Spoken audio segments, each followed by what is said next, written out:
53 বছরের এই স্বাধীন হওয়ার পরে আমি এইরকম অরাজকতা কখন দেখিনি। থাকুন আর তিনি উপদেষ্টার পদেই থাকুন আর তিনি সরকারি যে পদেই থাকুন, কেউ মনে কারো কথা শুনছে না এবং একটা চরম বিশৃঙ্খলার ভেতর দিয়ে আমরা যাচ্ছি। এবং এইটা আমার এই এত বছরের জীবনে বাংলাদেশে, বিশেষ করে এই 53 বছরের এই স্বাধীন হওয়ার পরে আমি এইরকম অরাজকতা কখন দেখিনি। বাংলাদেশের স্বনামধন্য নাট্য অভিনেতা ফজলুর রহমান বাবু গণমাধ্যমে তিনি জানিয়েছেন, স্বাধীনতার 53 বছরে এমন অরাজকতার সাথে দুর্নীতি কার্যক্রম দেশে কখনোই দেখেননি তিনি। উপদেষ্টা পরিষদ গঠিত হলেও কেউ কারো কথা শুনছে না, কেউ কারো কথা মানছে না।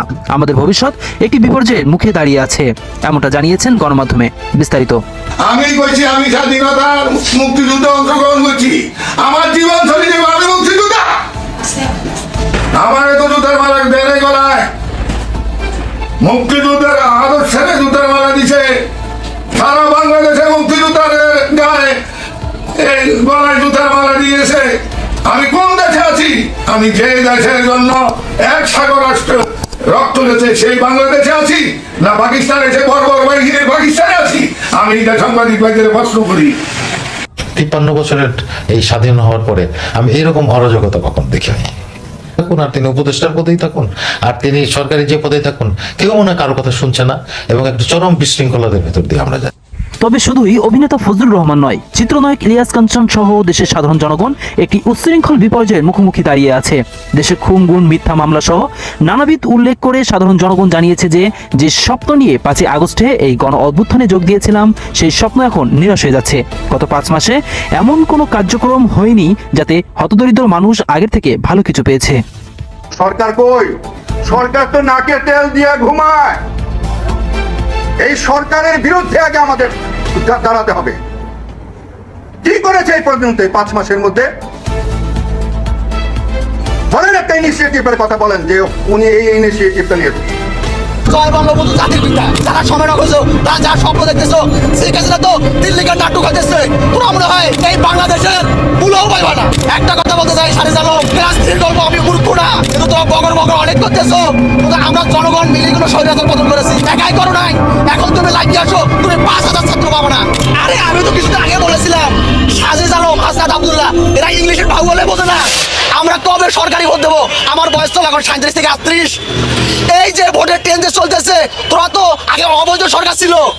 একটা কথা বলতে চাই, সারিজ আলম ক্লাস 3 গল্প আমি মূর্খ না।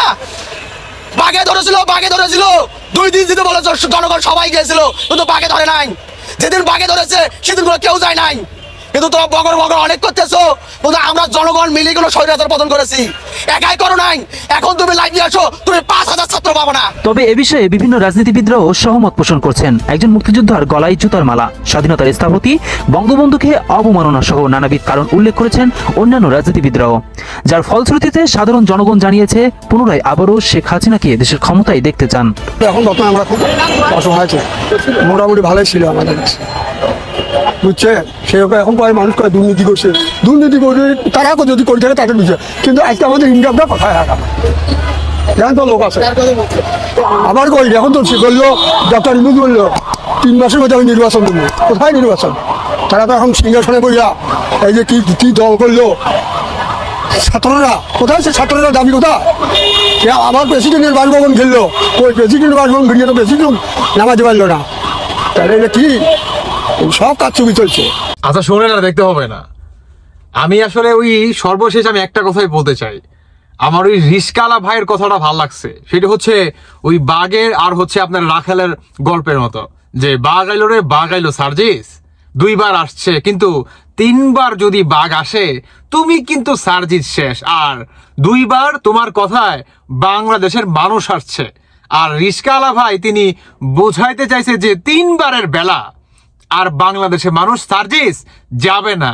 এটার জন্যই তিনি বললেন যে এখন যদি তুমি ডাক দাও 5000 মানুষও পাবে না। কেন বললেন এই কথা? ঠিক ওই বাঘ আর হচ্ছে রাখালের মতো। মনে আছে তো গল্পটা? এই সার্জিসের অবস্থা ঠিক এইরকমই হবে, দেখতে পারবেন সবাই। দর্শক বন্ধুরা, বাকিটা আপনাদের ব্যক্তিগত মতামত অবশ্যই জানিয়ে যাবেন।